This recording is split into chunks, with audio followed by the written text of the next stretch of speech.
Bashem Harakakadash. Don't want to see apostles and others bring no son of the whole world. Shalom to the brothers doing the word to serve the truth, pushing this word to the four corners.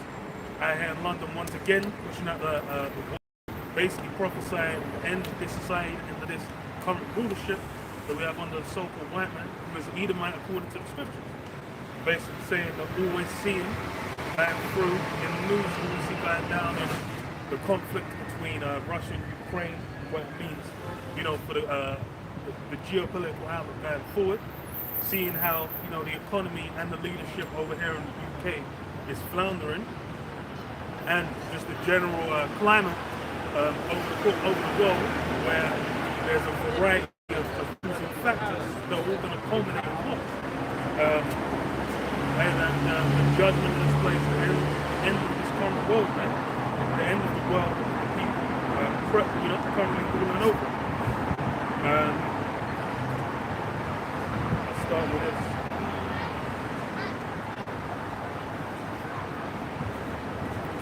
First Thessalonians 5:1. But of the times and seasons, brethren, you have no need that I write unto you. For yourselves know perfectly that the day of the Lord so cometh as a thief in the night. For when they shall say peace and safety, then sudden destruction cometh upon them, as travail upon a woman with a child, and they shall not escape. So yeah, this was back during those times of the Roman Empire, when even then it was what? It was known.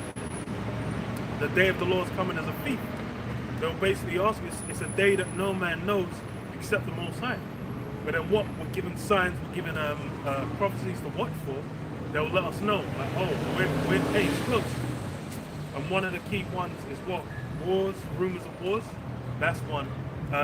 Pestilence, like with C-19, and you know, got a variety of other pestilences that basically kick up out of nowhere. Now you've got among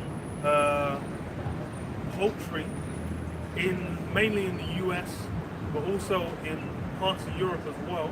Bird flu kicking up again, and it's going into a winter when a lot of people aren't going to want to use energy, because the energy crisis is in full swing, especially over here. So then what? You're going to have people getting more sick. The weather, you know, the weather's going to be impacting them more. But these things all let us know what these times is present, is here. Because even as far as for the end days, those were around 2,000 years ago. As such, what? It's even more so now, when we're seeing, now is the time when what? We have the means to break down the prophecies, to be able to line up. We can take, you know, the MOTV and then line it up with that implantable chip. And then be like, okay, so when we deal with this prophecy, how it's going to manifest, that's how it's going to, you know, we can break it down in modern terms. Same for like with Babylon the Great. You know, you go into the book of Revelation, it mentions, you know, the Babylon the Great, that great city. Now we're able to be like, okay, that's talking about America. When we're able to, you know, go to, when it mentions Gog and Magog, when it mentions the Medes, being able to say, okay, that's talking about the Russians. When it talks about what the, you know, the waster, it talks about the weapon, the blow of the coals and the fire, the glittering sword. There's various terms used for it. Those are talking about what? Nuclear missiles. A form of weaponry that it seems as for now that it serves no purpose. It's basically being, well, the term they use is like it's a deterrent, but it's something that's going to be utilized and it's been made with an express purpose. So this is what? For when, 1 Thessalonians 5:3, it says, for when they shall say peace and safety, then sudden destruction comes upon them, as travail upon a woman with a child, and they shall not escape. Yeah, when it says peace and safety, that's when people are really going to be caught unawares by the destruction coming. And now is the time when peace and safety is something people are trying to cling to, and it doesn't even have to line up with reality. Because as far as for, you know, you have people now, they're able to go out and enjoy the Saturday evenings. They're able to, you know, meet up with friends, go out, have dinner, do certain circumstances, They might be planning something for Christmas, a get together with a family. They might be going on holiday mid-November, you know, to go and see some sunny side of the world at that time. And they're going to be disconnected from what's going down. But then the reality of it is even if they, you know, they might still be able to continue as things are. In reality, prophecy's moving. There's places in the world where it's not, you know, they're not able to just completely unplug from the realities. And even though it seems like they're, you know, they're not interacting with it, regardless, it's going to wash over them like a wave. Because when it comes to what that new system, that corona, then when that gets instituted, they're still going to have to engage with it to maintain and maneuver within the same system.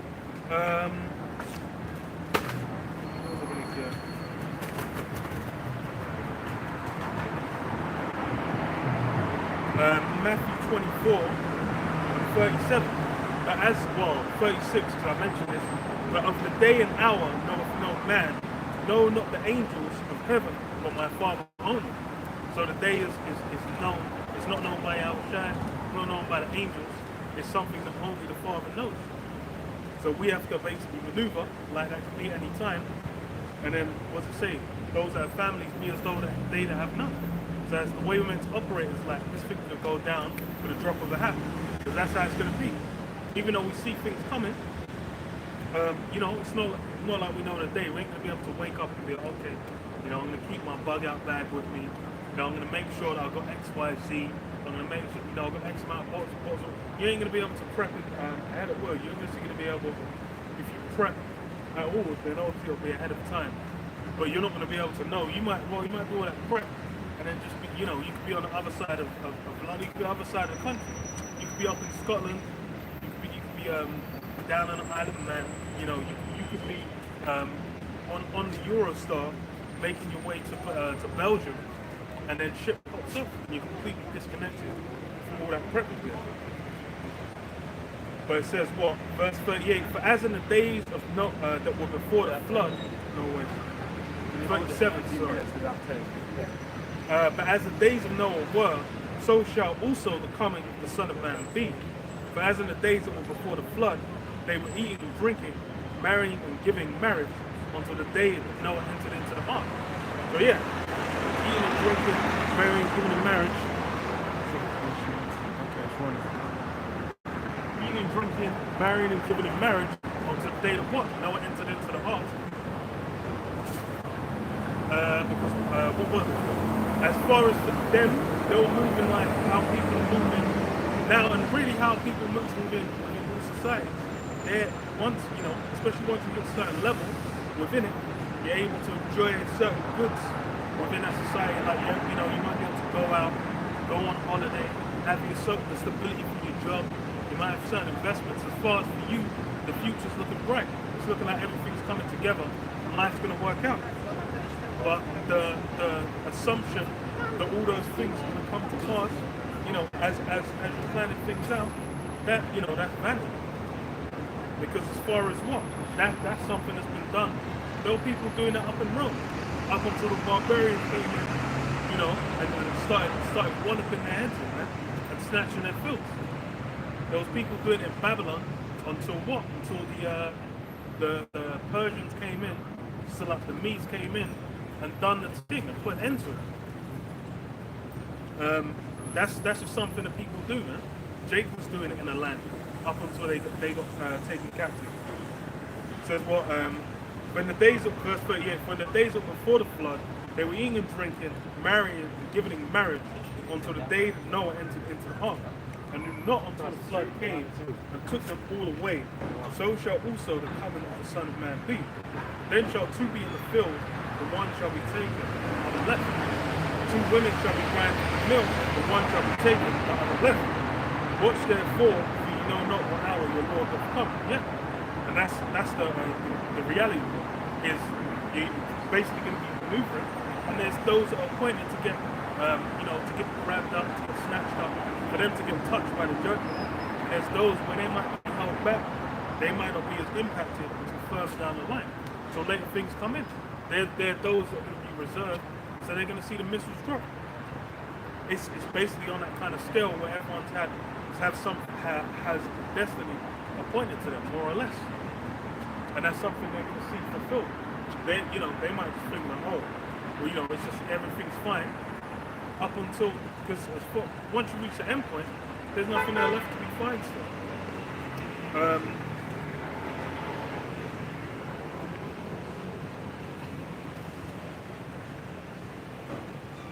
Isaiah 9:5 says, "For every battle of the warrior is with confused noise, and garments rolled in blood, but they shall be with burning and fuel of fire."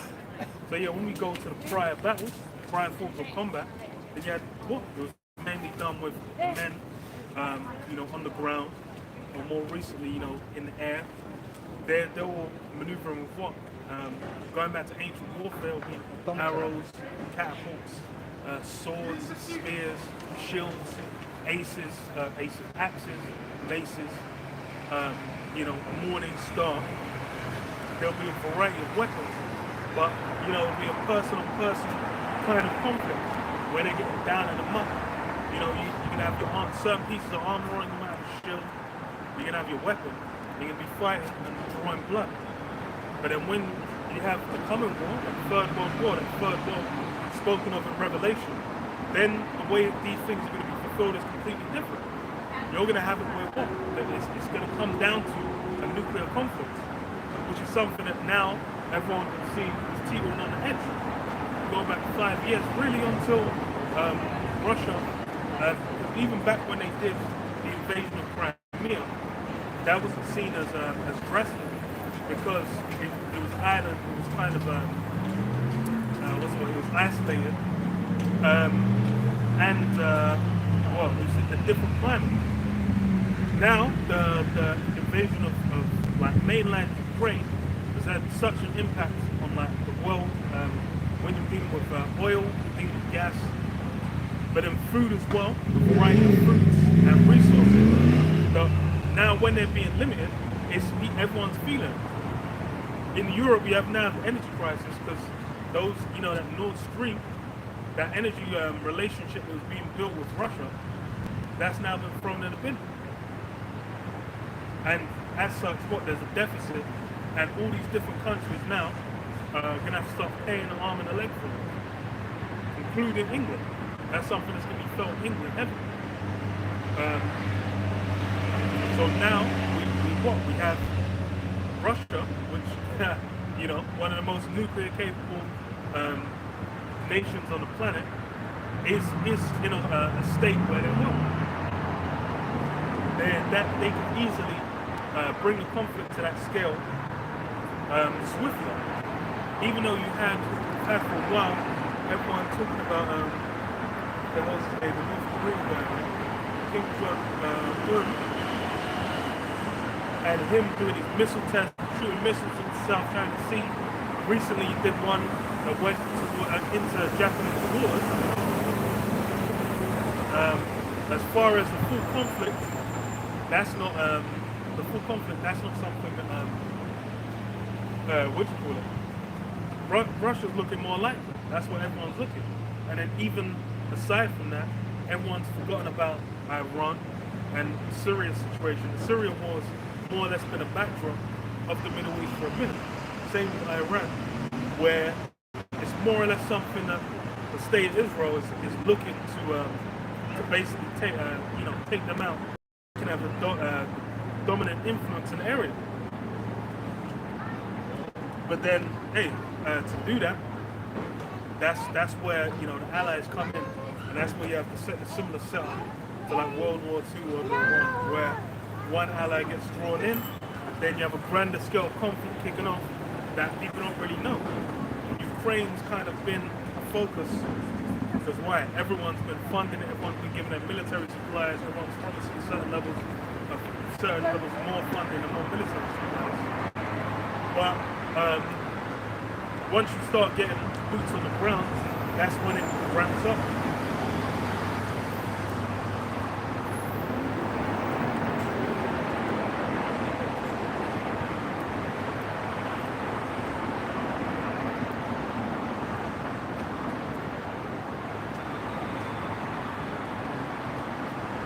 Go to what?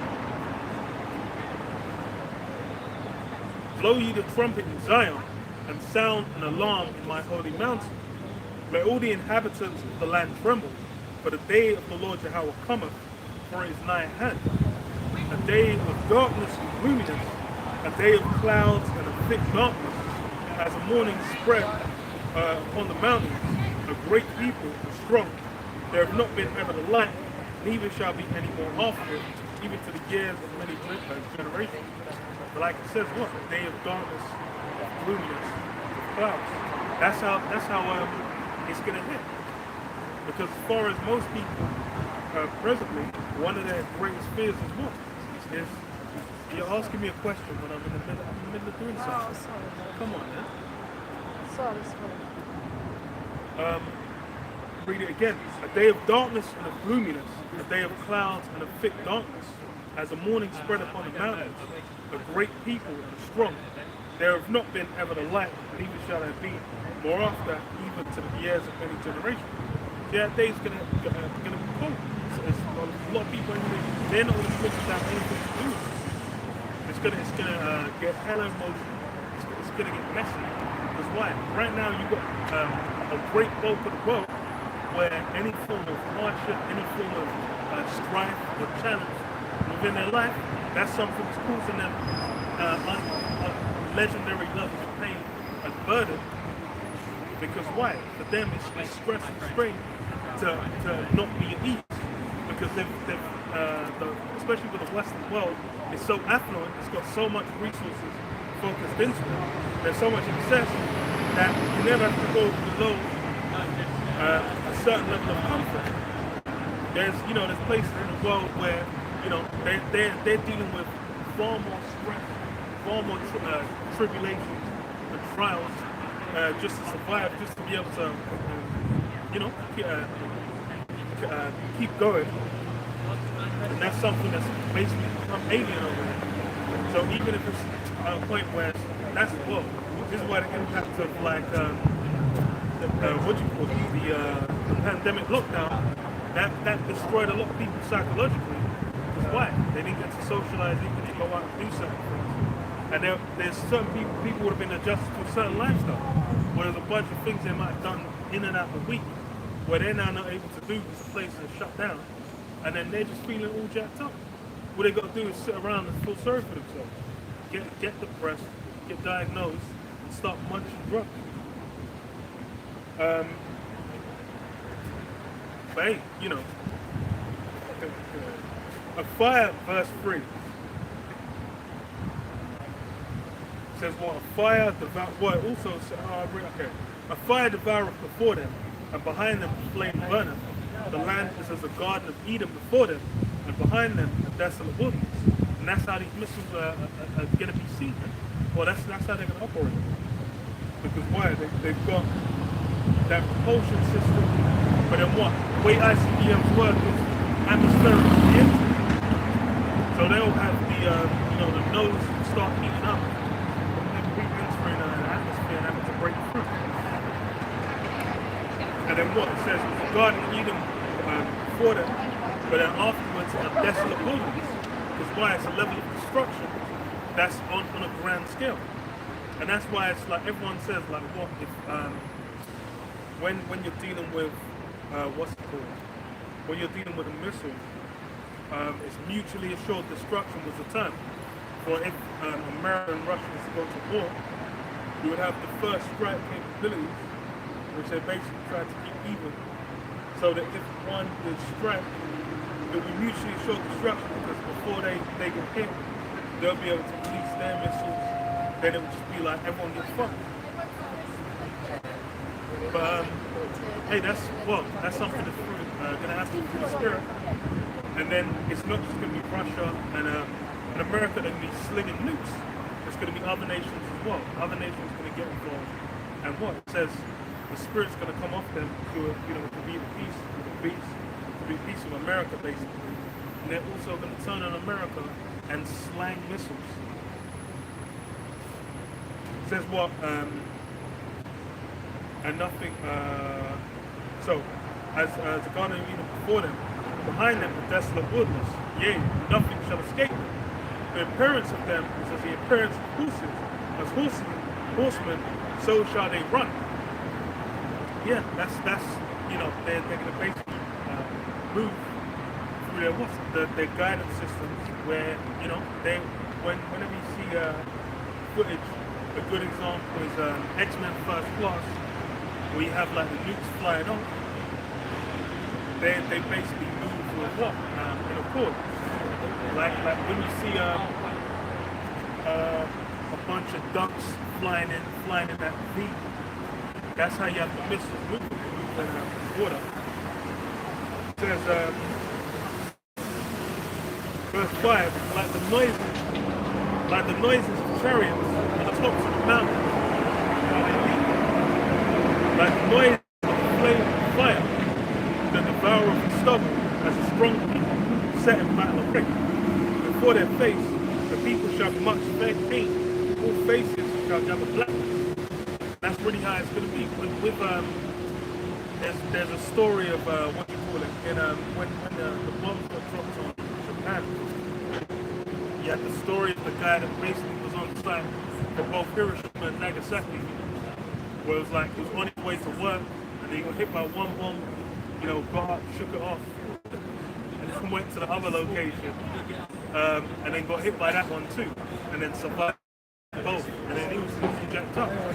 When you deal with that level, the atomic bomb, there was a certain level of structure to make it be a war.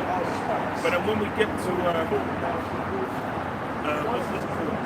The nukes, it's a different ballgame.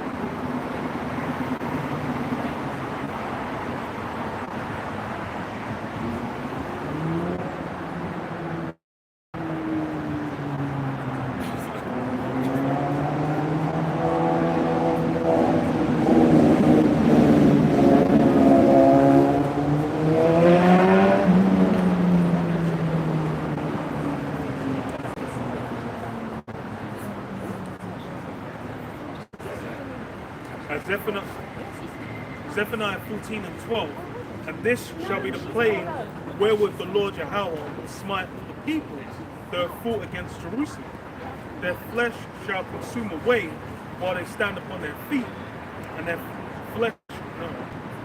eyes shall consume away in their holes, and their tongues shall consume away in his mouth. So yeah, when you deal with nuclear missiles, then you get to a level of destruction where people are getting disintegrated as they stand there. Like, you ain't really going to be able to just take one of the bits and shake it off. Because a good example is the footage of Sarah Connor getting blasted in front of the playground. You have basically like the skeletons there, the flesh gets blazed off her skin. That's the level of destruction you're dealing with. Which is why it's when they're being utilized, that's a whole different ballgame. Like you have the term nuclear winter, because what the impact of missiles flying is basically going to restructure how the atmosphere operates, man. So back in Joel, it says what, verse 2 and 7.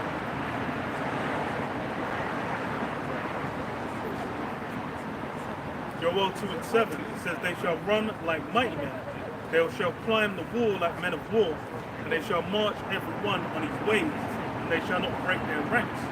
Neither shall one thrust another, and they shall walk every one in his path, and when they fall upon the sword, they shall not be wounded. They shall run to and fro in the city, they shall run upon the wall, they shall climb up on the houses, they shall enter in the windows like a thief. The earth shall quake before them, the heavens shall tremble, and the moon shall be dark, and the stars shall withdraw their shining. Yeah, so these missiles are basically going to be like they're going to fulfill their purpose, because what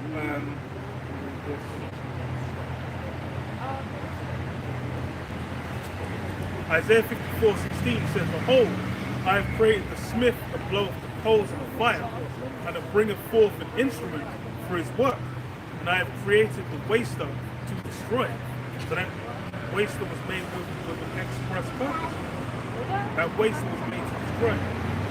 And then link it up with this as well. Proverbs 16:4, the Lord Yahweh hath made all things for himself, yea, even the wicked for the day of evil. So the wicked was made, the so-called white race was made for the day of evil.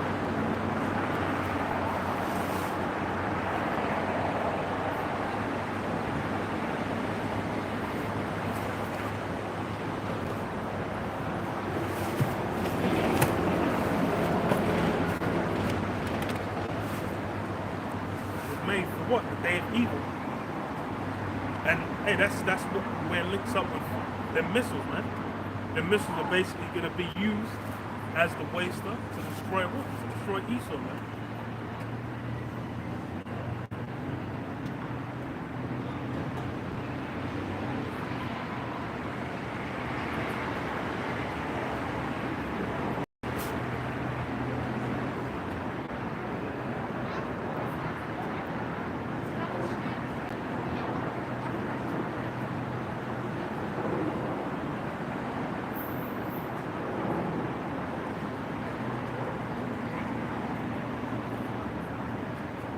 Jeremiah 51:1 says, thus saith the Lord Yahweh, behold,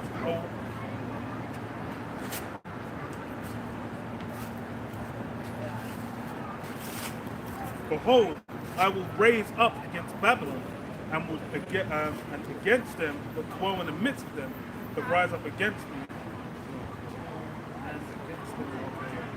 a destroying wind, and will send unto Babylon fanners that shall fan her, and shall empty her land. For in the day of trouble they shall be against her round about. And this is how the ancient Babylon was down. But then what? New Babylon as well. The same thing. Now it's basically on a scale where everything globally is all linked. You got the global what's it called? Well, the monetary system, as far as the economy, the global economy, that's the term. The economy is as far as linked up globally, importing and exporting and whatnot, being able to transport things with utilizing tankers and planes and whatnot. Humongous trade deals done between like EU, China, etc. These things are like the baseline of how everyone's going to operate, have their jobs, make money, build themselves up to a certain extent. All of those things are going to crumble. And then what? All the people that have been at peace, who've been basically utilizing the system that are built off what? The back of the American economy. They're all going to be feeling a certain way. What's the best company?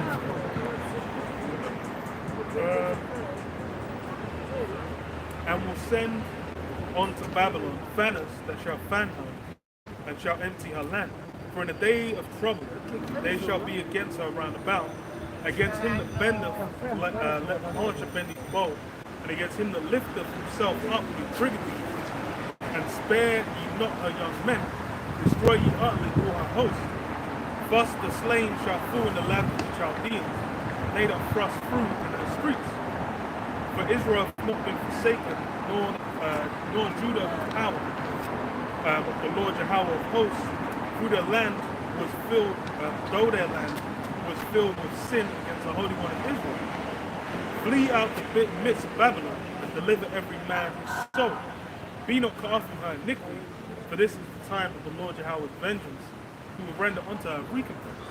And that's the other key thing as well. These things are a recompense. It's a balancing of the scales. Because the way America was established, the way America was basically able to enforce their will over the earth was through what? The blessing Esau got. The sword, the military might. That's how their economy was established. That's how all facets of their system, how it runs. They were basically able to utilize what? Weaponry, military, to basically go out and set these things up. And then now what? They've basically established it. They've got it all running. They've got the deals. People have a certain relationship with the US, and a great part of that impacts how they're able to make money, how they're able to sustain themselves. The US dollar is what is a big key to that. And energy, oil, gas, these things are a key part. But then what? These things are all going to break down. Why? Looking at all these things in the favor of America. And that greatness they once had, that's basically been chipped away. Good example is when you had the troops leaving Afghanistan. Them men spent 10 plus years in Afghanistan doing fuck knows what.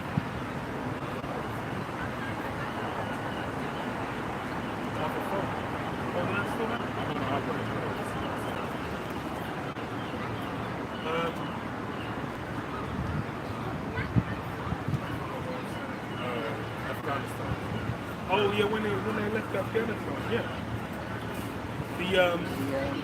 You know, you had men grabbing holding onto the plane. Everything they established at that time all went down the toilet.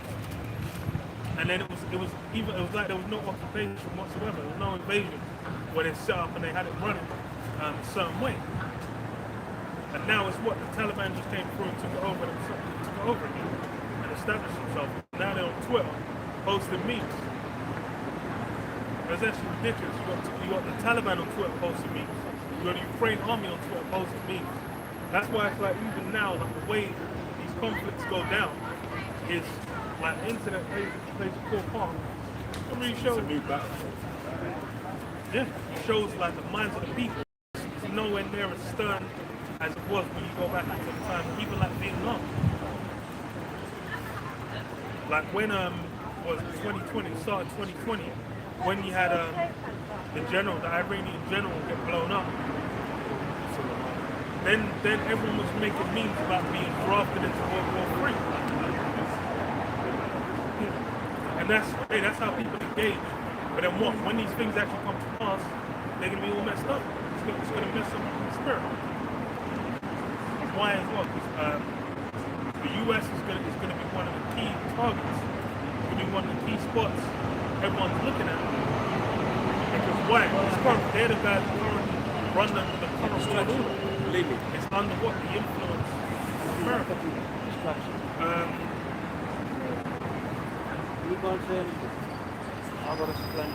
Verse Jeremiah 51:7. Babylon has been a golden cup in the Lord Yahweh's hand, and made all the earth drunken. The nations have drunken of her wine, therefore the nations are mad. Babylon is suddenly fallen and destroyed. Alpha take balm for her pain, and so be she may be healed. And that's the flip side of it. It's going to be what? All these nations, they're drunk off what? Babylon. They're basically copying the system of how America's established things, how America rules, how they operate their law systems, the democracy and whatnot, the Senate system, the parliamentary system, which is basically very, very similar, and where it's harking back to Rome, and you have voting officials, which go back to the Daniel and the statue. Was it now? It was the beast, 7, where it said to be diverse from those who came before. That rule, system of democracy is what made Esau diverse. And that's something that you see manifested now, where, again, democracy has been established. But what? They're all going to what? Flip. It's why. America's going to be suddenly destroyed. And it's not really sudden. Because anyone, even if you're in the world, basically look at where America's been versus where it's going, you can see there's been a swift drop-off. As far as even, if you look at production, certain fields America used to dominate at, they're now slacking. Even it's funny with social media. Because you got what? You got Facebook, the boy out like Instagram, WhatsApp, even what was the one that's a Vine as well, got rolled into Instagram. What else have they got? Snapchat. Snapchat's like I ain't young, so I don't really know if men are using it still or not. But there was that period of time where they were on top, and then they like, I think they changed the layout, and then like there's a huge drop off, and the stocks tanked from there. I don't even know if I don't even think they've recovered, because now it's the time of TikTok. TikTok ain't even American. TikTok is Chinese, and it's like the way they're using that data is TikTok is one of the most criminal social forms of social media to exist. Like you can't even choose the content you see on it. You just get random shit, then the algorithm adjusts as depending on what you like or dislike or whatever, or what you watch. So that really can just present to you certain narratives, certain whatever, and mold your worldview. Just because you're basically serving to their what do you call it, their algorithm. There's whole parts of it you won't even see. But then that shows what? That American influence is dying. Remember when Facebook came out, Instagram came out, when there was that time when they were pioneering, and there was all this shit, it's like, even a smartphone, an iPhone, that was when, what? Apple couldn't even be touched. They'd taken all, you had the whole, was it PDAs? You had PDAs. Yeah, all of that, where you use stylus. And then even the touchscreen they used there was resistive, and then it was only with iPhone where you got capacitive, where you didn't have to press it as hard. The resistive one was where you had to properly use force, but then you could damage the screen because you had to use it like that. So they completely switched up the game of how people use smartphones. And that was basically allowing them to establish the use of apps. And then from apps, how people interact with technology in general. Because when you go Donald's, they made a big thing out about how you have these big fuck of touchscreens. And that's how you order. There'll be someone standing at, waiting to give you the food, like where they would have been filled before, but now you just, just use a touchscreen and then you wait. So all these things were at one point America was struggling. Even the car industry, a variety of industries that America might have even pioneered. But then what? You had that time where Japanese manufacturing took over cars. They're like, now America ain't even trying to compete. And that's why you can tell, it's fallen from grace. That one time when they had that glory, all that's gone. It says, we would have healed Babylon, but she is not, verse 9. We would have healed Babylon, but she is not healed. Forsake her, and let us go every one into his own country. Yeah, they would have healed Babylon, but it's done. Everyone's gonna get to that point where they're gonna be like, yo, this thing, it's not running like it used to. Like and hey, a lot of people are looking at it like that. You've had for a while people saying like, yeah, it ain't even worth settling down in America. You might as well, make a certain amount of money, then fuck off to Thailand or fuck off to somewhere else, and then you can have a way better quality of life over there. The way you'll get treated is better. And there was, before there used to be America used to be the golden land. You go there, you work, you grind, you build up, you can come from nothing. A big part of the American narrative is what? Like migrants coming over, like Italians or Irish coming over, and then building themselves up to where, they're a power in America.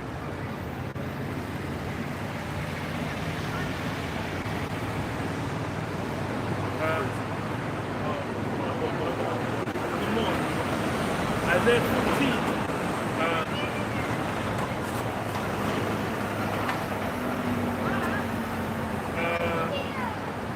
Let's start from 9. It says, hell from beneath is moved for thee to meet thee in thy coming. They stir up the dead, even all the chief ones of the earth. They have raised up from their thrones all the kings of the nations. All they shall speak and say unto thee, art thou become weak as we? Art thou become like unto us?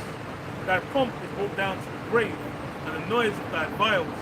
The worm is spread under them, and the worm is covered them. How art thou fallen from heaven, O Lucifer, son of the morning?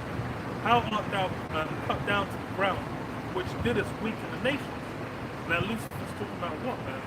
America was at the point in time where they were that prominent shining star. They were that light that the whole world was following after. And And that's something that has faded, has waned.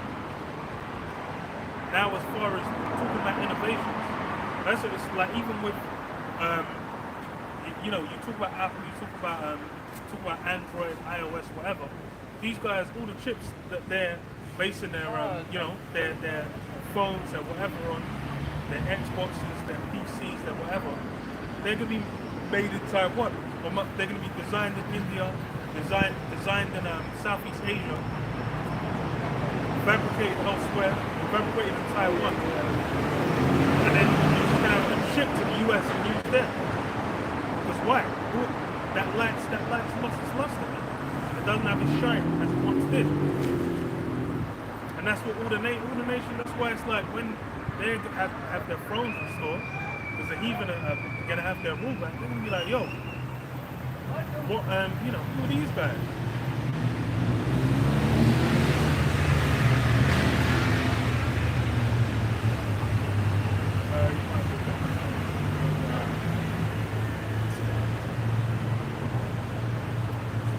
Revelation 13 and 4. It says, and they worship the dragon which gave power unto the beast, and they worship the beast, saying, who is like unto the beast?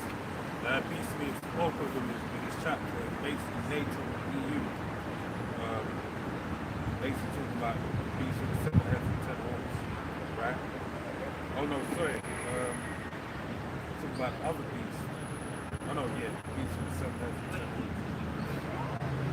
Right? So it says, and there was given unto him great things and blasphemies, and power was given unto him to promise. And he opened his mouth and blasphemy against the Most High, blasphemy his name, his tabernacle, and them that dwell in the heaven. Right? So that makes this man, America, that's what it means. On earth, gets Heavenly Father. And what nation, like our name, a great nation, etc., etc. Then they say, verse 7, and it was given unto him to make war with the saints and to overcome them. Power was given him over all kindreds and tongues and nations. And who that dwell upon the earth shall worship him, whose names are not written in the book of life of the Lamb, slain from the foundation of the world. So basically that renown that America has is basically was set by prophecy of the Heavenly Father. And this is their duration, whereby they're going to have that great sleep. But now we're seeing it begin to sleep. And basically they're falling out of favor with all those on earth. Because as it tells you in the book of Revelation, 17th chapter, that the ten horns that basically the EU that received power, like unto kings but were not kings, basically is giving them to basically agree with that beast for a time to serve its purpose. But that time is coming to an end, right?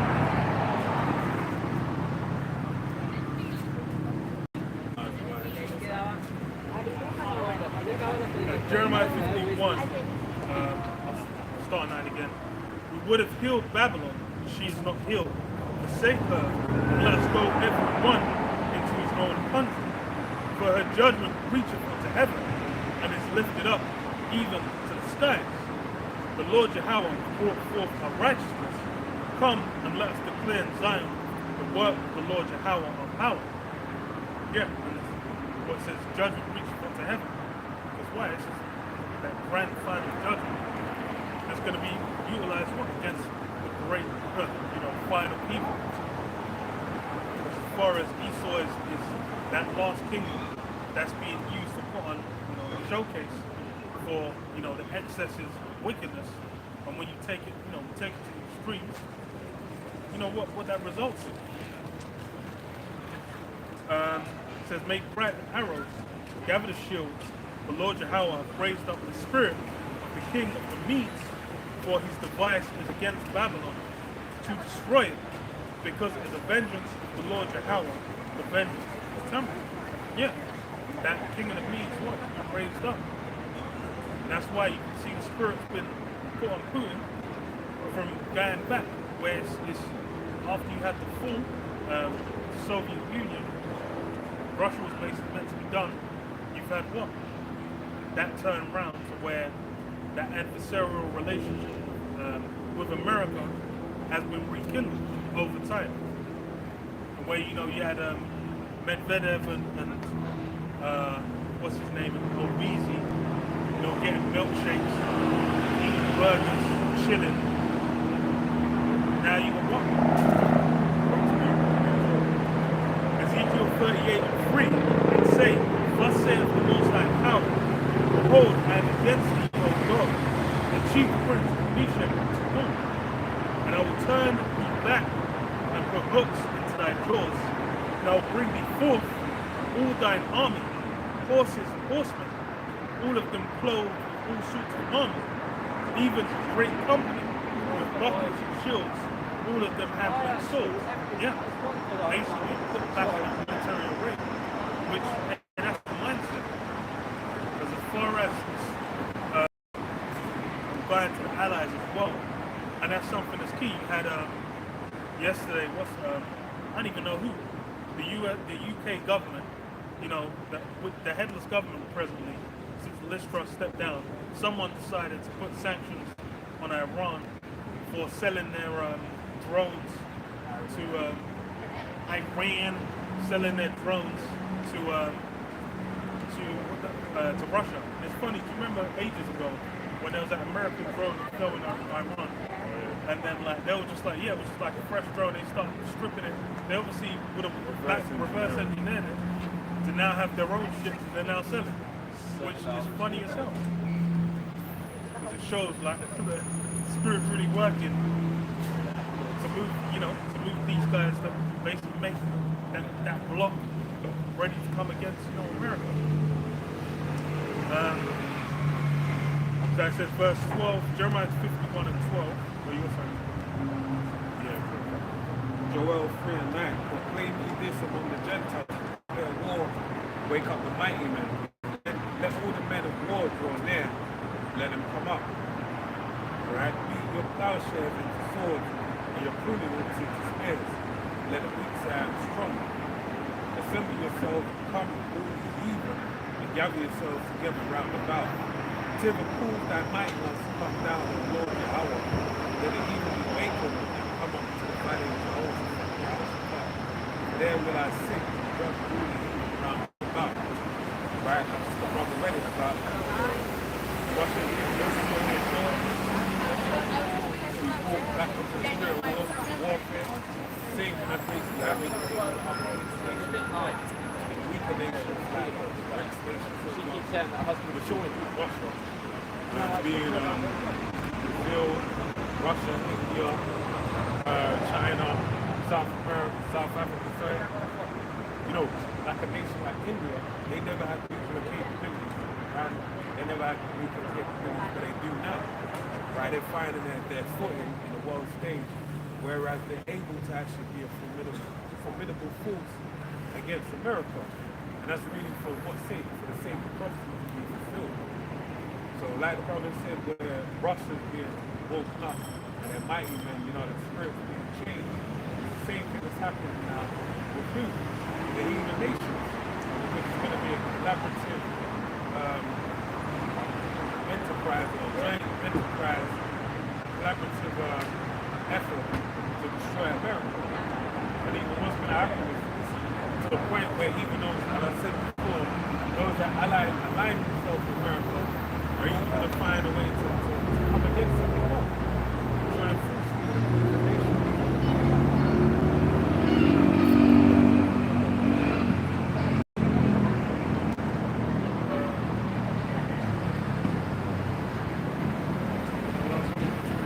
Jeremiah 51 and 12 says, set up the standard on the walls of Babylon, make the book strong, set up the watchmen, prepare the ambushes, for the Lord Yahweh hath both devised and done that which he spake against the inhabitants of Babylon. Yeah, you know, basically prep, because yeah, it's coming. And that's, well, Esau's prepping. You had, I can't even remember the specifics. But I think they're testing an anti-satellite weapon or something to that effect in space, more or less, where they'll kind of test it, certain weapons. And that's something that we've started to weaponize in space. Well, why? That's something that's being pushed out because they're preparing for the outside.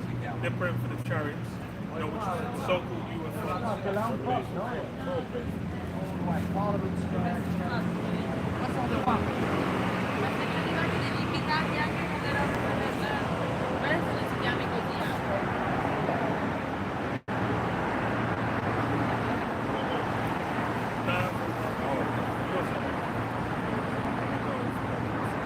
Isaiah 66:15.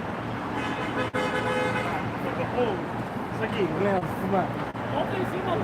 that's the second one. Mas lá não vai ser aqui. Verse 15. For behold, the Lord Jehovah will come with fire, and with his chariots like a whirlwind, to render his anger with fury, and his rebuke with flames of fire. Yeah, the chariots are going to be a key part. That's a key portion of it. Why? They prevent angels. Those messages, they're basically doing what he's bringing the words, to fruition. And then, as well, it's also going to be a marvel for when those are the elect say through them same devices. Because as far as for now everyone's looking at Esau like the biggest fish in the pond. They're like, yo, how is someone meant to compete with this guy? How are we gonna what do we do? So you talk to Jake, you say like, yo, this shit's all messed up. They're like, yo, what can we do? They're already defeated. Why? Because as far as they see it, well, most of these people, why? They're within the system. They see there's ways, already before they work. there's ways they can cash out from the system. As such, that's what they're looking to get cut. They're saying, Elam's able to go in there and get cut. Moab's getting cut.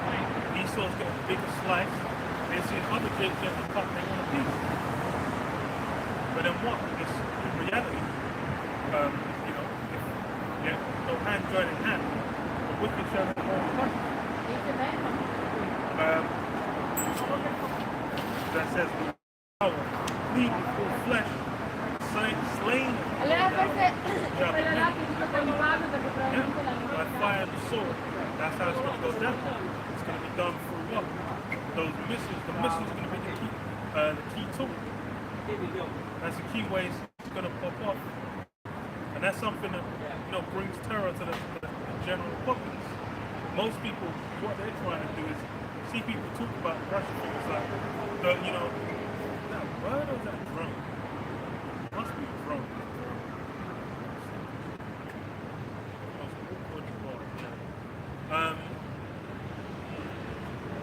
What was I thinking? Russia, well, yeah, as far as for them, what they view of Russia is the worst possible thing in the world would be a nuclear conflict. And they're thinking like we need to do everything in our power to ensure a nuclear conflict doesn't come from it. But that's right, you're going to do everything within your power, which is nothing. You ain't got no power over that situation. That's something that's been left in the hands of what? Even the angels are holding it back. You go into Revelation, it says what the angels holding back the four winds. That destruction is basically being held back. It's something that would have already come to pass. And that's something that people really know. Well, you had the big one they talk about is Cuban Missile Crisis. But then you had like I think 2 separate incidents where there was like Russian submarines that was like something misfired. Then they thought that Russia, are we going to shoot missiles on the US now or not? And any time that would have gone down, that would have been a wrap. But soon missiles. That's the heavy problem, man. Was sprinkling some controversy in the midst of the story.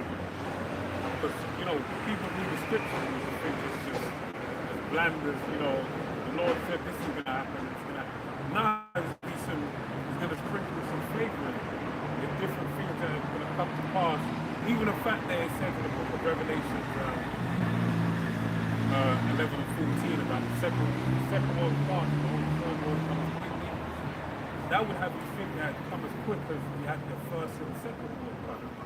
Right? But that was within what? A matter of a decade or two. Second world. Yeah. But in reality, it didn't take that long. It took, it wasn't that quick. It's actually taken a longer time, but technically it's still quick in regards to when you look at the Heavenly Father's time scale, right? And the Lord, like the brothers mentioned the Cold War. But the Cold War basically was on the tails of what? World War II, right? That basically came right after. So now we're still in that time span, by World War II. Before we did that,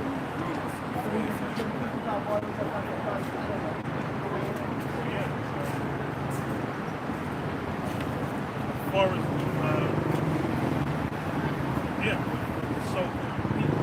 so-called peace. Read this. Matthew 10:34 says, "Think not that I am come to send peace on earth. I came not to send peace, but a sword." Yeah. Yahweh basically come not to send peace, but a sword. That's part of the misunderstanding people have of what really is going to go down within the end times. Because the way people are looking at things, they're like, yeah, this is all, it's basically all going to move. It's going to end up with peace. You can identify it and mean when it's happening. Yeah. Like the rapture's going to, like you just going to come. Well, what do you have in the Christian film? Where it says You're going to this have is like the rapture. a bunch of socks and knickers and dresses, and then like trousers and jeans and polo shirts. It's going to be loitering around in a bunch of churches, a bunch of Christians who are rapping. But, that ain't how it's going to go down. It's really going to be where people are still going to be going to church. They're going to, they're going to be chilling. Like, it's a bit messed up, still kind of make it do. Then it's, but then, well, No. but then it's with, then what, they're going to have touch them when it's at its peak. I was just going to say, even like we had the pandemic before. You had brothers come out to watch, man, and you had what was the other thing that happened? Aside from that, you had I had people that were reaching out to me, come and chill with us, I want to know what's going on with this. But now, as time's gone on, shit's getting more and more fucked up. Those same people ain't reaching out the same way. Why? Because it's become normalized. And that's really because as the Lord said it, time to Noah, man. They were eating and drinking, giving marriage, and then Noah went up into the ark. So it's the same type of principle. A lot of people can see the madness that's going on upon the earth, but guess what? They've adjusted and they've acclimated themselves with this level of anarchy. Even the fact that you can see the incompetence in the rulers of the UK government right now, right? And most governments around the world, that should be indicative for you what time we're in. But a lot of people going over their head because really and truly they don't have the answers, right? They do not know what to do. All right, and that's why it's a precious thing for us to know these scriptures because we understand that every Father, we can see everything that's going on and understand. And that's why it's getting reminded. That's why all this destruction is being held back, right? Why? It's being held back until what time? Until the elect Heavenly Father is put in their foreheads. And basically, once they're done, they can take them out. Now back to the time of the Cold War and the different things, that could be done. But there was a handful of men that basically were aware of this truth. But now it's more crumbling. It's more of an open thing. Whereas you have a lot of people having visions, a lot of people having dreams about end times. And that's because why? The time we're in is that time, man.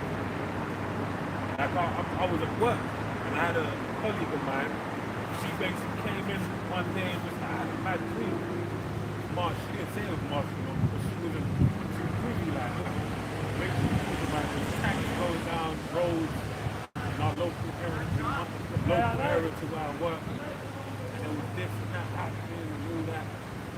But she don't know why she's having a dream. She said she had it a couple times as well. But guess what? That's the Heavenly Father pouring out His Spirit. So that even though, this is why that day is even encompassing of when the Lord said, when He came in on the ark, and he was saying, oh, that our Shinar, you know, they were saying, our Savior, our Savior. And then you had the wicked scribes and Pharisees saying, what? No, tell your disciples to hold their mouth, to hold their tongue. He said, I can't, man. If I tell them to hold their tongue, the rocks will start crying out my praise, basically. Because why? The Heavenly Father is going to put the praise out of Him. Glory is going to be known in the earth by many means. You've got us as, starting with the apostles, the elder apostles, the elder bishops.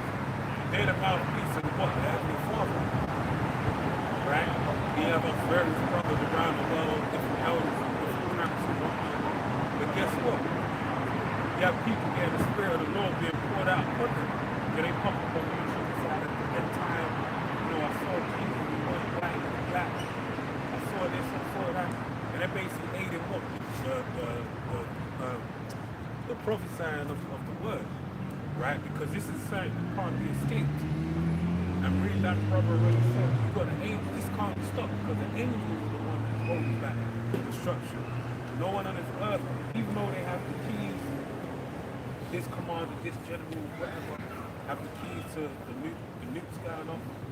That's in vain. Because the Heavenly Father said it in the book of Revelation that he had the 4 angels holding back destruction until the elect is sealed in their forehead.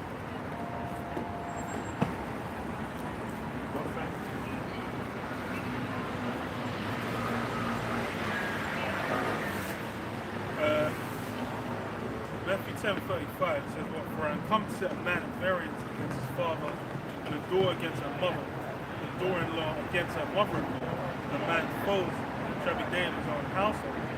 He that loveth father or mother more than me is not worthy of me, and he that loveth son or daughter more than me is not worthy of me. And he that taketh not his cross and followeth after me is not worthy of me.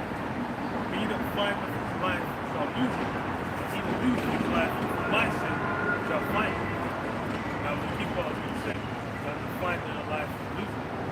Because that's a big part of that, and even that in the days of Noah's story, where they're just trying to continue, they're looking like, oh well, I can't wait for this movie to come out, the next edition of whatever sneaks is coming out at this point in time, then I'll book a flight down to X, Y, and Z, and have 2 weeks off from this time. They're basically looking to plan it for, a long stay. But really, it's what for you to escape from the common judgment. Then what? You're gonna have to sacrifice who you got on this side. They ain't going to be able to make it last. These guys where they're trying to hit careers, they're trying to, they might be trying to become sports stars. They might be thinking, okay, I'm looking to make 100 million, whatever. Then, they might have certain goals. But, hey, the Spirit of you, pretty soon be looking at this place like it's going to be around us. Read this. 2 Corinthians 9:1. It says, "He answered me then and said, Measure thou the time diligently yourself, and when thou seest part of the signs past, which I have told thee before, then shalt thou understand.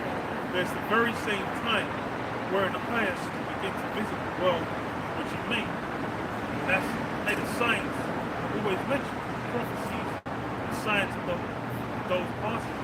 That's basically a key part of establishing who's telling the truth. That's establishing what? That the testimony of Yahweh. Because the prophecy is the key. And that's why we're seeing it now. And then it's being highlighted, who the liars are and who those who tell the truth.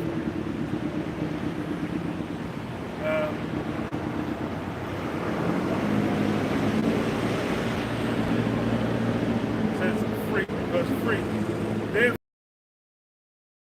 there shall be seen earthquakes and uproars of people, when shalt thou understand that the Most High spake of these things from the days before thee, even from the beginning. For like as all that is made in the world has a beginning and an end is manifest. And that's what gets people upset. That's what gets people in a tiff. That's what gets people, with tears in their eyes, where, they start lamenting. So like, you're lying. Because why? As far as for them, they don't want to look at these things like there's going to be an end. Or if they want an end, they want it after they drop dead.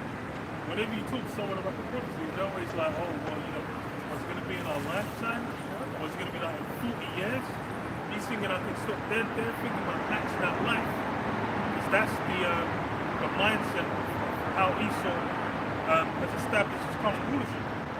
Everything's about self-pleasure, about enjoying yourself, maximizing your experiences, trying to establish yourself and gain as much as you can from the system. But then what? It's, in reality, what's that worth? There's people, there's people where they might have investments in a pound. Then and imagine, this is the joke of this is, this trust came in, crashed the economy, and fucked up. I'm like, bro, you know how hilarious that is? Like, she just came in, and people would have lost like millions in savings. And then, I said, I was funny because I said it in one of the weekly videos.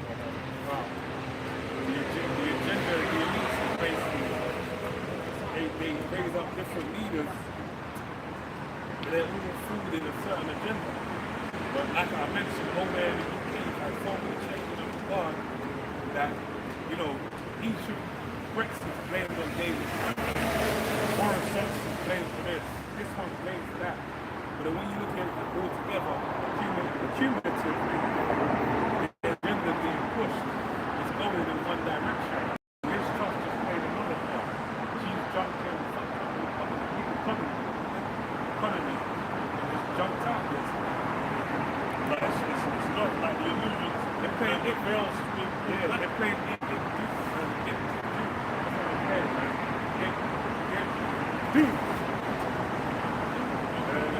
Around short term basically. But even the joke is looking like what Bojo's gonna come back. And it's just like, the guy was meant to be such a legendary, there's so much what's the word? What the word mean? There's so much controversy with one. But what is the word? Scandals. There's so many scandals for this Boris guy. That they just had to ship him out. They'll like just stand down. I'm a screwing him to stand down. Liz Truss wins after like fucking a month of difference between like Rishi and Thingy. I was like, bro, it's done, man. Like all you're seeing in the news, Liz Truss this, Liz Truss that. Bro, she came in, she was floundering like a fish. She didn't do nothing. And then, well, she tapped the economy and she fucked up. And then it's back to Boris. It's like, what? Like, does that even make sense? But that just shows how much of it's a joke. So it says that Psalms 49:11, their inward thought is that their houses shall continue forever, and their dwelling places to generations. They call lands after their own name. Yeah, most people are still viewing things. They're just thinking like, hey, everything will kind of, it's a bit of a mess now, but if we get Labour back in, then we can work things out. But Labour's not going to fight either. As far as, regardless, like the brother said, there's a greater agenda in place. The way things are moving is beyond. That's why it's like Liz Truss steps down and then Sanchez still got put on our neck. Like there's even a government there. Like there's even any form of leadership. Now it's meant to be a headless chicken. The shit's still getting passed. Why? It's basically whoever the head is it's really insignificant. Whichever party holds sway doesn't really have that much power. The great importance is, hey, what's getting pushed through?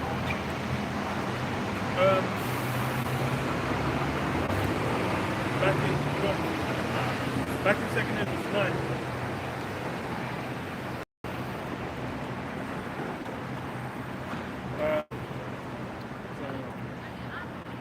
start from verse 5. It says, "For like as all that is made in the world hath a beginning and an end, and the end is manifest, even so times also of the highest have plain beginnings in wonders and powerful works, and endings and effects and signs."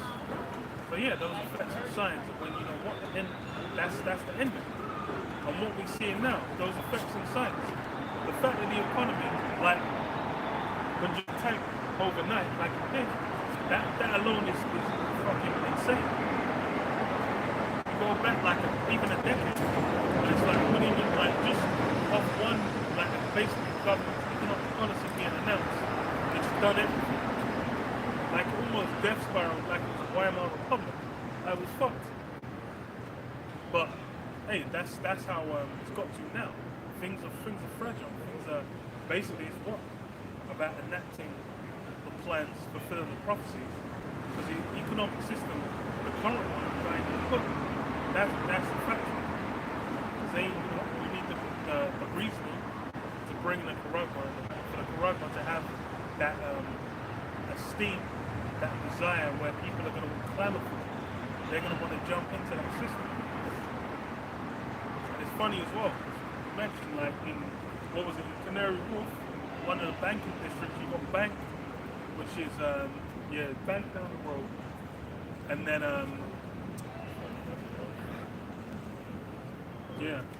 and Canary Bank and Canary Wharf. Those are two of the top spots where you have a bunch of different banks, internet, like, not even just UK banks, you have European banks, American banks, and whatnot. International banks doing business from there. And then what? These guys have got in Canary Wharf Station advertisements from Ripple, getting Ripple into business. Ripple's been they've been trying to make a push for a minute, but that's what you've had with crypto as well. More and more over time, it's just been like people saying government regulation needs to come in. That's the thing that's needed. It's like, oh, there's opportunities with this technology, but you need government regulation. Because the initial draw of it was what would you call it? Being being anonymous, basically being encrypted, decentralized. Decentralized. The initial draw was like Bitcoin was like, oh, it's decentralized, more or less, like no one can see how you really do with your money, basically make payments. And that's why a big part is what Silk Road, where people buy like guns, drugs, all kinds of shit, illegal shit, and then using the dark web and then using crypto, basically be like there's no way you can be tracked back if you're using like your own private coin accounts, like wallets. But now, the way people message is what? The main draw of crypto is people looking to come in and become crypto millionaires. They have people on like news shows and whatnot being like, this kid's 17, he made $1 million, he made it, became $1 million trading crypto. You know, it's actually no track. It's all on the well, it's like the blockchain guys do like brokerage schemes. The people see on the blockchain, oh, they converted this to this. They'll be able to track, oh, they put this money into this wallet. So you know this wallet belongs to them, and you know they nab the money. So basically that everyone got finesse basically. Because the whole appeal at the beginning was what? Decentralized. Whereas, you know, anonymous transaction. But in reality, it works on a blockchain. Which is what, this is why most people say that Bitcoin is basically a CIA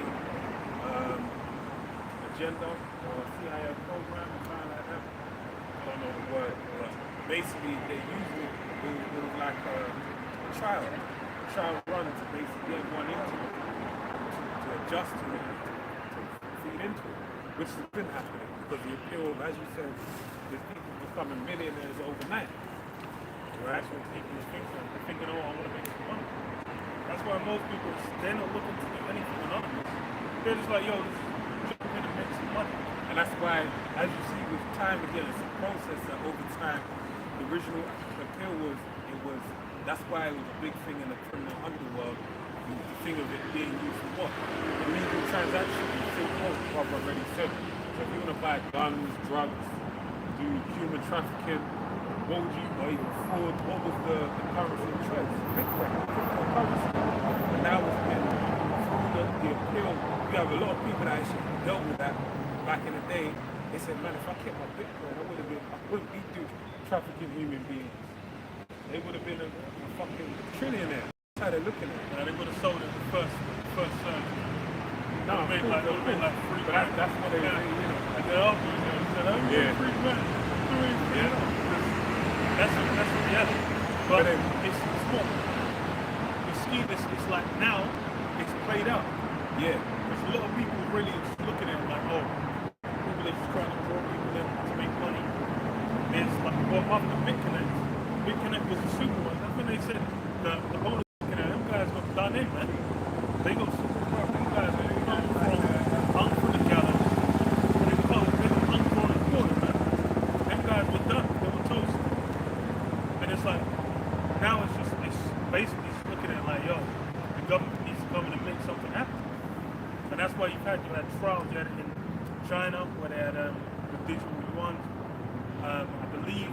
Well, CBDC, basically, central bank. So the whole decentralization is a new what is basically regulating, not even that, it's regulating the use of digital currency, which people don't understand. Digital currency are two different things. Those guys are in the process, moving from the idea of it being cryptic, well, it being cryptic, where you don't, no one knows what you're doing with it, to the point of now it's being sanctioned by the banks, where everyone can see where it is. So you can make your money, but you have the security of no one's gonna nick your money, basically. But that's why really where it is, and this is my personal plan, they're gonna make it as to where they're gonna incentivize basically taking crypto and converting it into CBDC so you can maintain that wealth, that new acquired wealth, but only be for a limited time. They even speak about CBDC having a time limit on it, so they can set a time to go for how long you can have the money. So one of the days when you put the money under your mattress and it will just stay there forever. Now the money has a time on it, as a 24-hour clock, a six-month clock, a 28-month clock, or whatever it has on it. Right, that's like what's his name? The Black I'm thinking Black Mirror. Well, I was thinking of the one 15 million credits. Yeah. Where he's But kind of really, just it's grinding for it. in time. That's really where it is. That's Because it's counting down. Time is. It's got and that's why it's because even like with it's funny with when they do what's it called, quantitative easing, one of the issues they say is people taking the ball. That's what happens with the checks when they get people locked down. The first 1,200 checks or something they did. What was it? The first checks they did. Oh, people were just investing in crypto. Like the stock market ballooned. There's a bunch of people with free money, and a lot of them, because they weren't doing nothing, they were just like, well, set the money for them. There's people that splurge on that, but then it's like there's a huge influx in the markets and in crypto as well, because when crypto started blowing up, that's why a lot of people jumped in. So now what they want, but then that's why they want it instead, when they put the money in, and so that people spend it to get the economy moving. And they can incentivize that by saying, okay, you only got this for a week, you got this for a month. You're gonna have to spend it before then. Why don't you doing that for no one? So you can't even save. And then, that's basically your rational.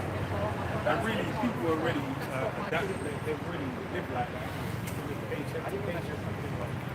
It just means then that you're holding. That's where the social credit is. Where really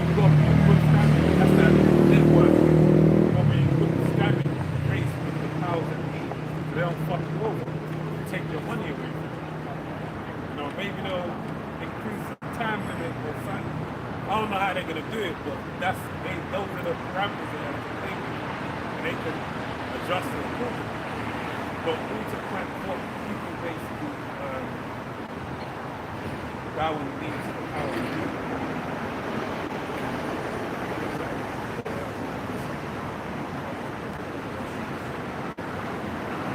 I should read this one. This is Isaiah 36:6. It reads, "Lo, thou trustest in the staff of this broken reed on Egypt, whereon if a man leans, it will go into his hand and pierce it.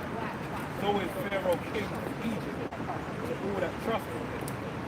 Right? So that's basically, the reed that is being spoken is speaking about the canoe, which is the canoe that is used in the projectile, the needle for the projectile, the injection that basically puts the C-hip, a micro C-hip inside of an individual, right? So if a man leans on it, basically, that shows trust your obedience from the Pharaoh. And then you're basically saying he's king, right? But that's basically what you're going to do.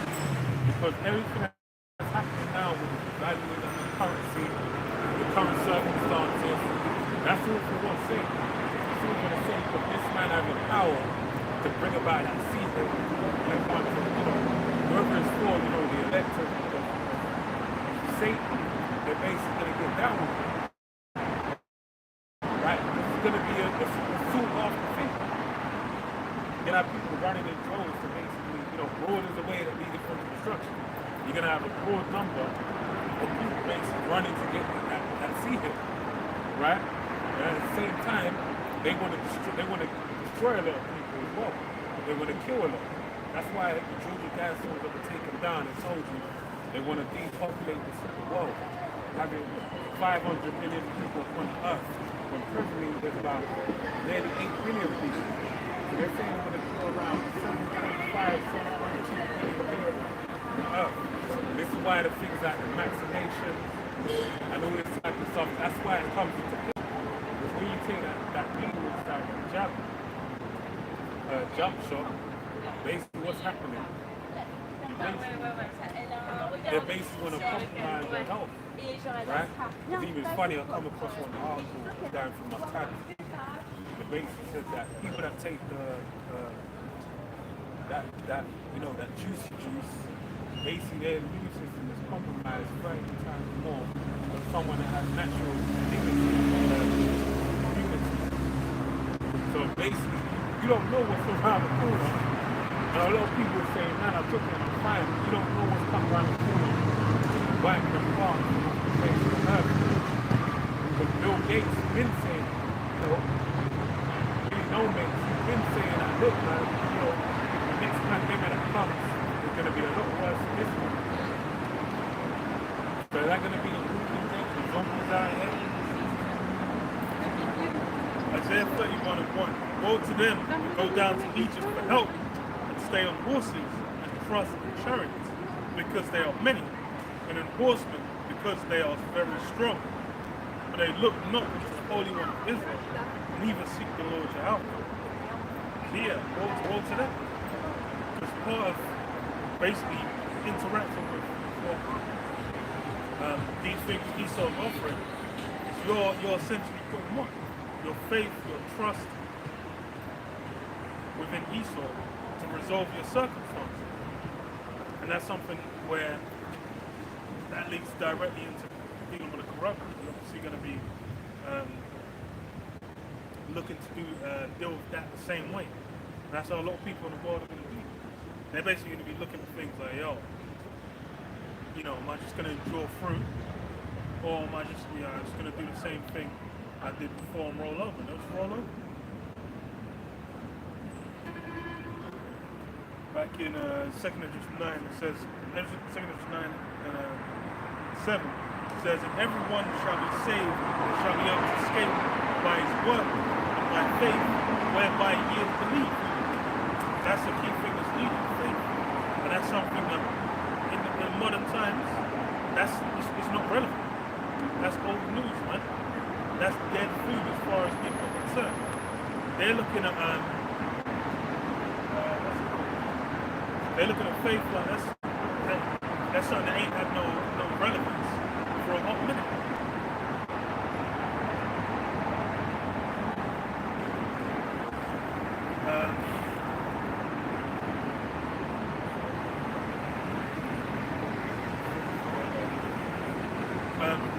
Verse 8, shall be preserved from the set perils, and shall see my salvation in my land and within my borders. For I have sanctified them for me from the beginning.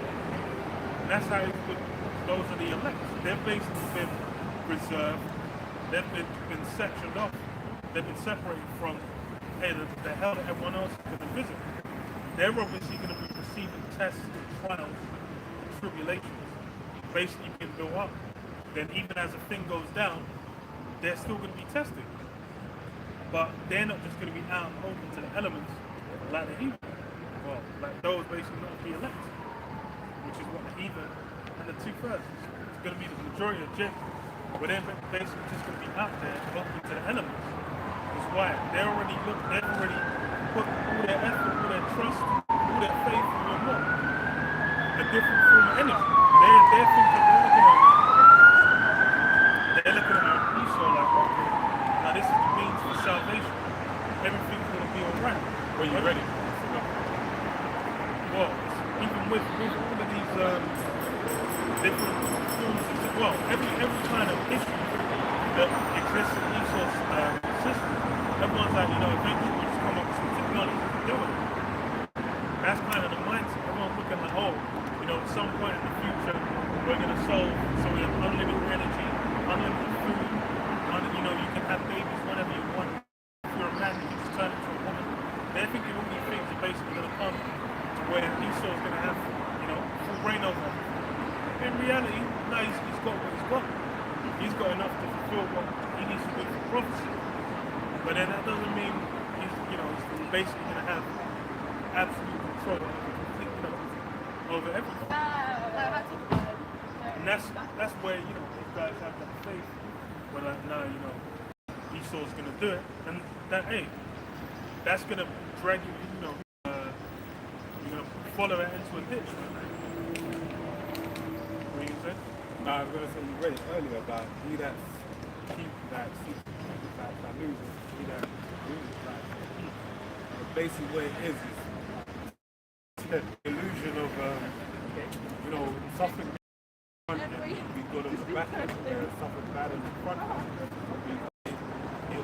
It is actually good on the back end. Because the world has been turned upside down.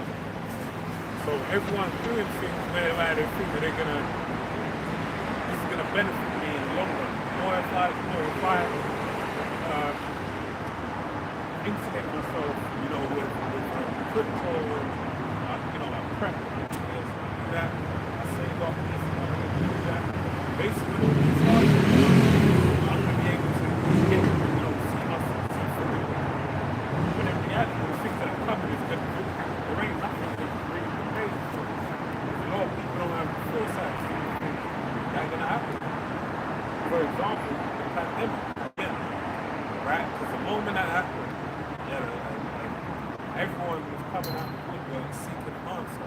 Because why? Even though it was a meme that was going around. That's basically saying the only people that are being saved is waiting for this to happen. The Hebrew Israelites. Because why? We've been speaking about this all this time. So there's more things that are going to happen. But guess what? Everyone's going to be caught by surprise. But who's not going to be surprised? We are. Why? Because we know all the answers. We can tell you everything that's going to happen now. Right? Because the Lord spoke about these times as being the beginning of sorrows. Right? And they speak of wars, rumors of wars, famine, pestilence, and these are all things that are happening right now. So then guess what? It's going to amplify itself and heighten in terms of the challenges that are going to be upon the earth. And people are really going to be tried, and they're going to really find out who their real friends are, and who, their family is. Everyone's going to be tried. It tells you in Revelation 3 and 10. It's the hour of temptation to tempt all that are upon the earth. Right? Which actually got a principle. Let me read that for you.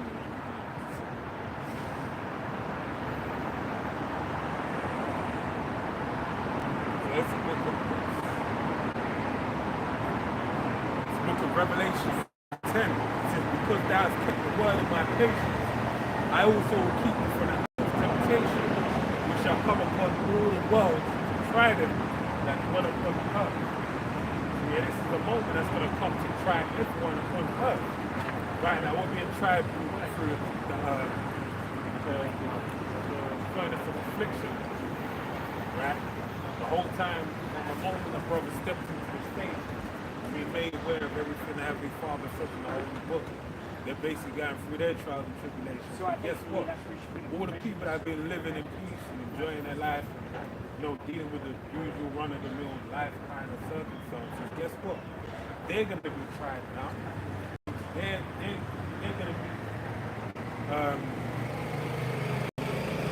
going to be their temptation.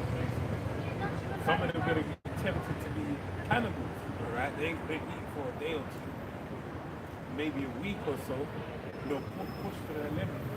Then they're going to start, it's going to turn into Tom and Jerry. They're going to look at their children like this bloody a turkey, man.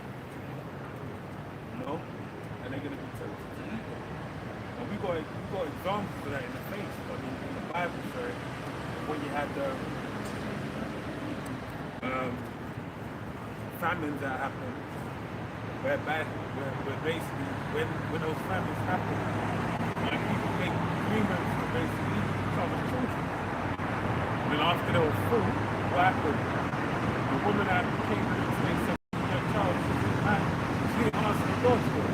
Why? Because she said, I'm full of my senses of children. I don't want to eat my child. That whole Tom and Jerry thing, seeing your child as a turkey, it went away. The sense comes in. But these are the types. Some people are going to have that. Some people are going to be met by, going to be met by hordes of angry civilians. Even when they're going to have the blackouts that are coming this winter, that's basically setting up for a time of recursion. Right? These are the cool things that show you in the movies, but now they're engineering it socially for it to actually come to pass. This is going to be in the back of people's minds. You've seen people push things like memes out there, or make recommendations saying on this date we're going to have a purge. And then these are being recording them from certain areas, saying, nah, we can't have this, anyone else, something like that. Even a good example, the best example really, is now on November 5th, what happens? We have Anonymous. I don't know if they're even still around to the same as they were before. But they used to have marches during like 2030. Down on the Park Square. I remember I was down there in the video in the car, I was in the video, and I come up another time, and you see all of the people in bloody guys' groups march, just walking around. Where did they find that inspiration? Leave for Vendel. Art takes life. Life takes art. You need to find a lot of people do a lot of crazy shit just because the moment kind of calls for it.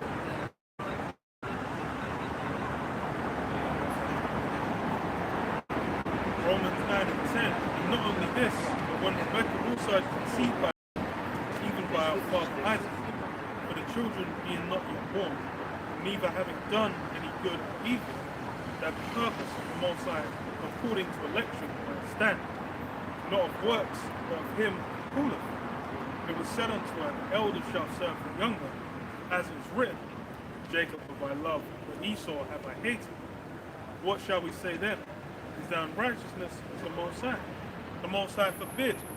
For I saith to Moses, I will have mercy on whom I will have mercy, and I will have compassion on whom I will have compassion.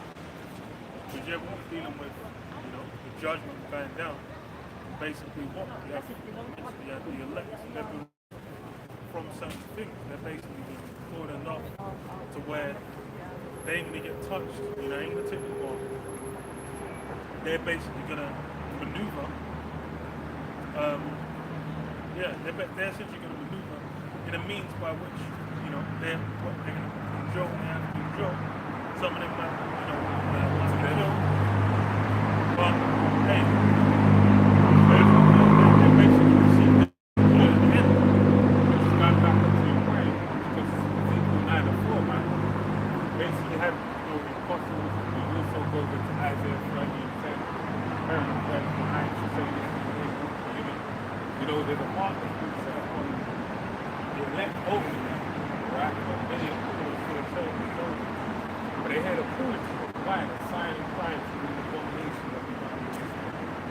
So, what the little sanctuary that you find throughout all the nations of the earth. And they're basically it being in that little sanctuary, which is a spiritual thing more than a literal thing, right? They basically have a covering of the Heavenly Father of darkness. They're being, encompassed by angels that basically prevent any form of evil coming to them. Just like how Job had a hedge around him, the elect of the Heavenly Father, they have a hedge around him. But they just deal with the trials and tribulations that they do. Only a part to play in all this, there's no way we got to be elect. But then, according to our portion.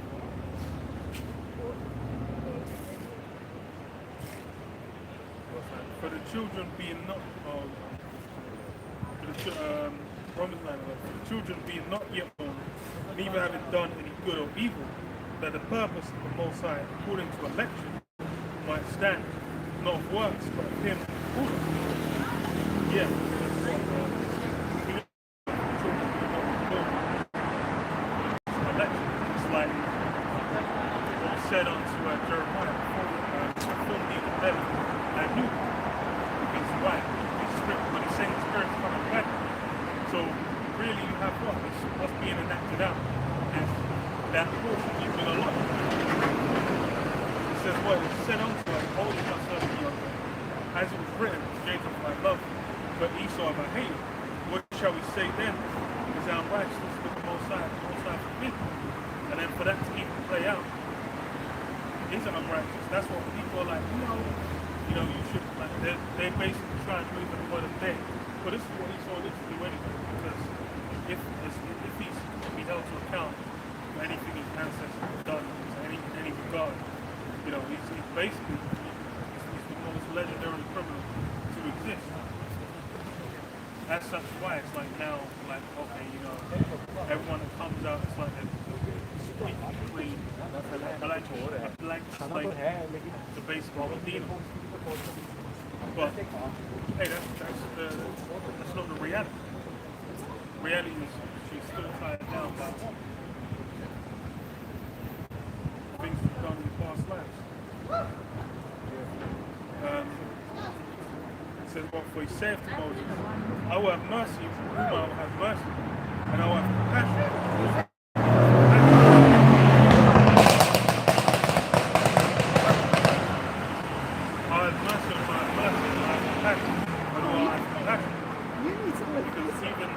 That's as weak as it is. The Lord can basically have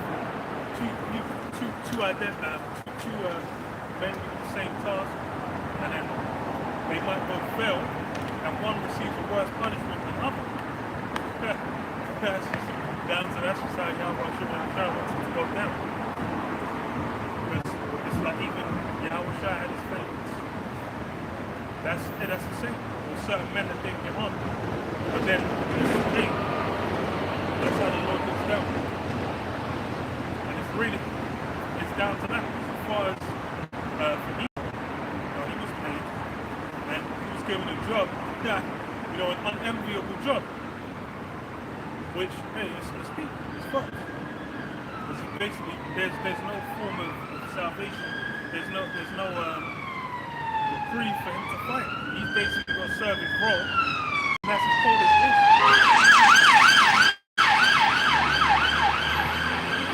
So it's not of him that willeth, nor of him that runneth, but of the Most High that showeth mercy. For the scripture saith unto Pharaoh, even for the same purpose have I raised thee up, that I might show my power in thee, and that my name might be declared throughout the earth. And that's it. It's going to come down to what? Basically, just having something to be like, this guy's going to be used as an example. And that's the way it is. That's why when you read Isaiah 36, Isaiah 31, Isaiah 30, well, what's rooted really in Revelation 11 and 7, that basically the old Egypt, you have a modern day Egypt. This modern day Egypt basically what? They're using that of the old Egypt, okay? And this Pharaoh, this modern day Egypt, is written on about what? That sea, right? Basically, technically, to take it, whether they want something or not take it, it's something radical. And then that's only going to be to the glory of the Heavenly Father.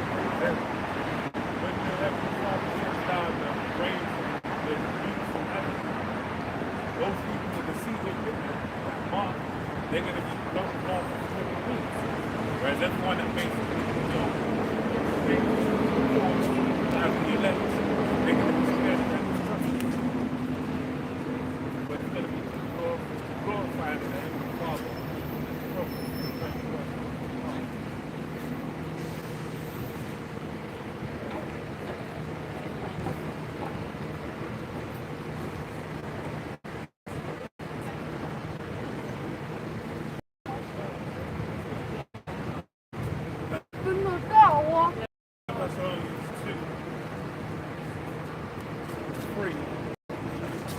No man deceive you by any means, for that day shall come, except there come falling away first, and that man of sin be revealed, the son of perdition.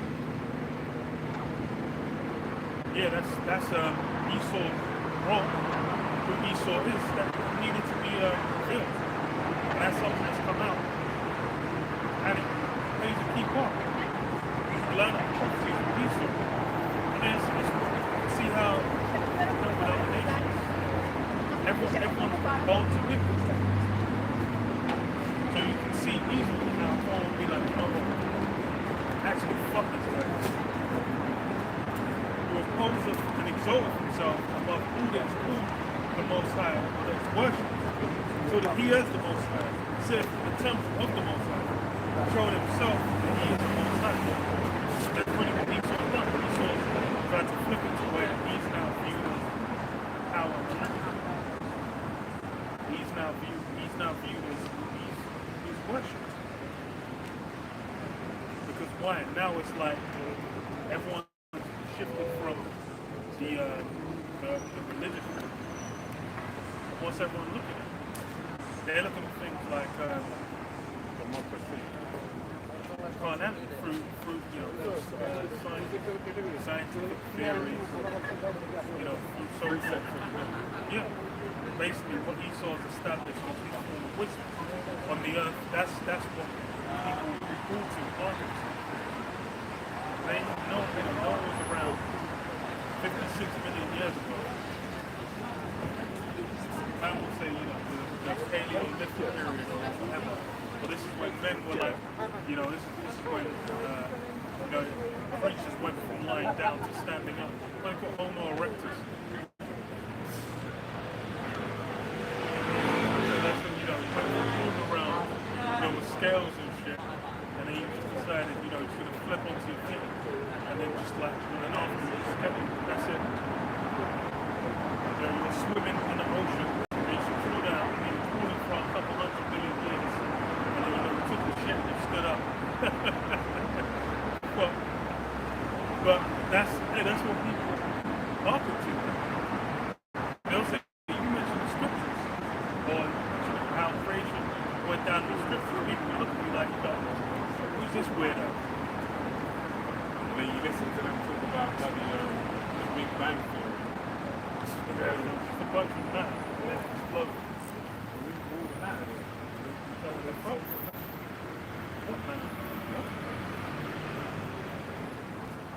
Why did it explode? Why did it not keep exploding?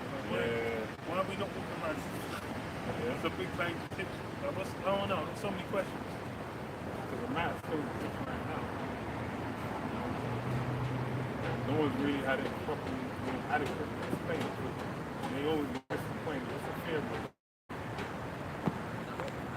As far as they're trying to measure things now to prove, oh yeah, look, the particles are moving from this spot. Like, bro, you like, there could be all kinds of reasons that I don't know what it was. Verse 5 says, remember you not that when I was yet with you, I told you these things, and now you know what was older, that it might be revealed in this time. For the mystery of iniquity doth already work. Only he who now knoweth, no, he who now left will left until he was taken out of the way. Then shall it quickly be fulfilled, and the Lord shall pursue with the strength of his spirit, shall destroy the brightness of his coming, even him whose coming is after the working of Satan, all power, signs, and lying wonders, and with all deceivableness and righteousness, and them that perish, because they receive not the love of the truth, that they might be saved. That's really Esau's wrong. I read it earlier. The wicked was made for the day of evil. That's his role, that's his job. That's his part to play. And that's why he's been deprived of certain things. He lacks faith. He lacks capability to maneuver righteously. He's been, he's fulfilling his role perfectly. He's been given a role. And there was even righteous things left established by Jake after he took over. Outlawing, the thing is, a lot of things that basically came from Greco-Rome, complete madness. A lot of that shit was done away with. And then Esau brought back like the Olympics, homosexuality, now pedestries, making a comeback. Someone sent me a clip of fucking, that's funny as hell. What's his name? Clint Eastwood. I didn't know football. It's like just hiding in the bush with a girl, just like 12 sessions to like we should act. He says to her like,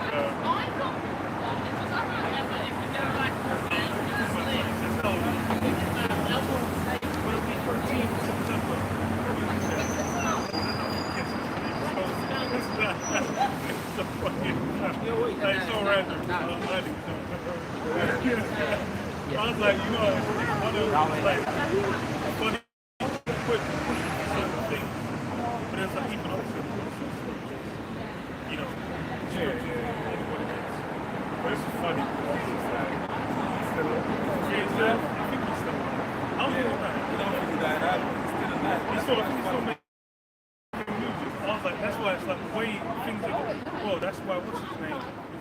The Roman Polanski, like he was known for just like fucking people, but they still honor him. Well, they still honor him until recently. He made like was it The Pianist? I think it was or something. It's like a legendary film. But that's why it's like he sort of is outlawing certain things, but then now it's well, even behind closed doors, what gets down? Because if that was being, you know exactly what's going on back in the day. And it's even still to this day.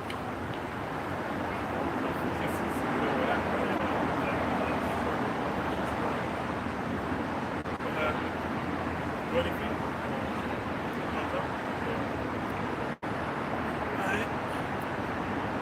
Say, praises to you. Shem, don't want to say what wouldn't next week? Shalom.